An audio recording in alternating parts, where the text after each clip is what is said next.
let's talk about how you're going to hold your hook and also your yarn. Now, one thing I will say before I say anything else is there's no right way and there's no wrong way. It's all about what feels natural to you and what feels comfortable in your own hands. Okay, so you just, let's say, pencil grip for the hook. You get a lot of people holding this, but then equally as much you get people with a knife grip. This is the one I use and one you'll see me using in any of our tutorials. But as I said again, there's no right way, there's no wrong way. It's whatever's comfortable for yourself. Now, with the yarn, well, depending, you could be left or right-handed as well, so it all depends. I tend to put the end of the yarn down through my fingers. Working yarn comes up and over my index finger, and so when I'm actually crocheting, you'll see that I have it like this, and it keeps a nice bit of tension. But then you get other people, they prefer to wrap it to keep the tension and bring it up through the fingers over the working yarn as well. So it depends on it, but if you're finding you do this and you're getting too much tension, maybe just unravel it a little bit from your finger and try it. But again, no right way, no wrong way. Again, it's what feels comfortable for yourself.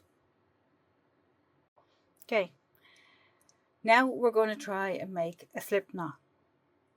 This is how we attach your yarn to your hook, creating a loop with your yarn, then gently pulling the working strand through to form a second loop.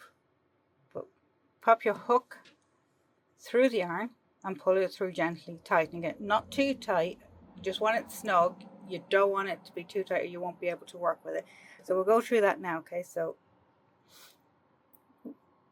we've got the end here. Okay, so you're going to wrap the bit that's attached to the ball around your fingers twice. You're going to just cross it over at the very top there. You're going to pick up your hook.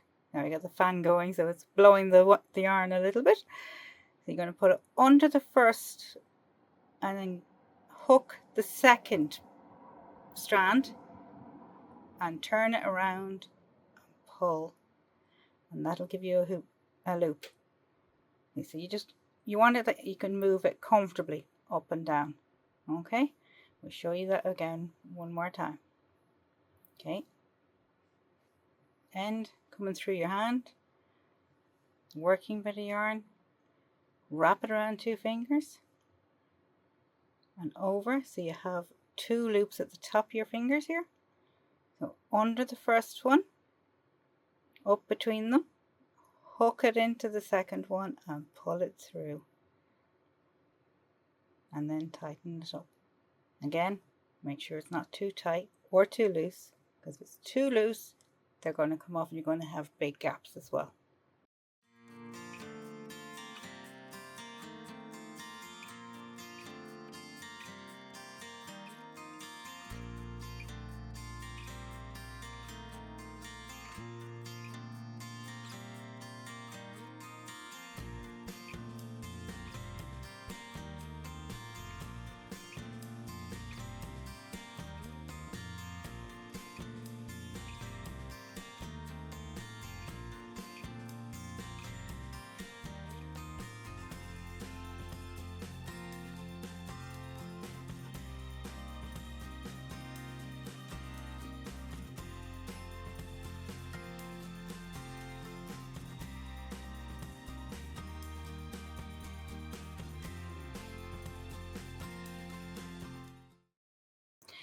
Now we're going to start working a foundation chain. So this is the basis for almost every project that you're going to make. Okay, so you're going to keep your finger I keep my finger on the stitch that's on your hook, because it's more comfortable. You can guide it a little bit more. I keep the end of the yarn, the non-working part, in between my 2 fingers here, and the index finger holds the yarn that we're going to be using to wrap around the hook and work with. So this bit would be called your working yarn. Okay, so you're going to get your hook, you're going to bring it down the left side of your hook, of your yarn, sorry.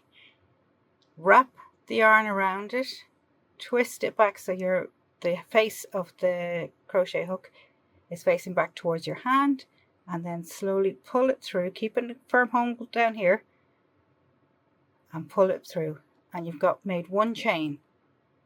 Okay, but keep a hold of this bit here, because it's not going to come through and you're going to lose control of the yarn. Okay, so we'll try to wrap it around, pull through.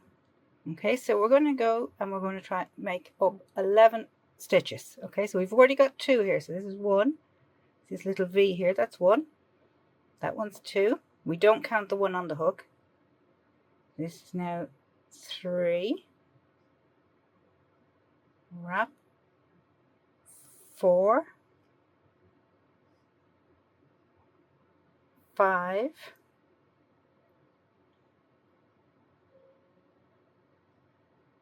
6.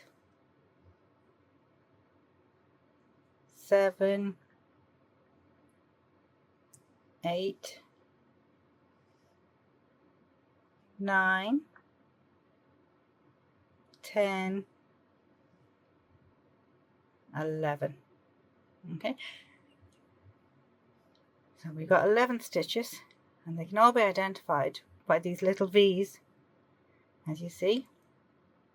I can go through them in a bit more detail for you now. We're just going to get our stitch marker and we're going to pop that in through the loop that's on the hook so we don't lose it.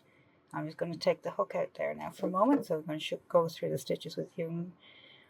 Okay, so this is the front side, so this would be the top and the bottom. Okay, so each V here is a stitch. So you should have 11 V's, not including the one you have your stitch marker in. Okay, so keep practicing that, and hopefully you'll have something that resembles something similar to what I have here. I'm going to teach you how to go and do a single crochet. Okay, hope this wasn't too much for you today, but keep practicing. As I say, practice makes perfect.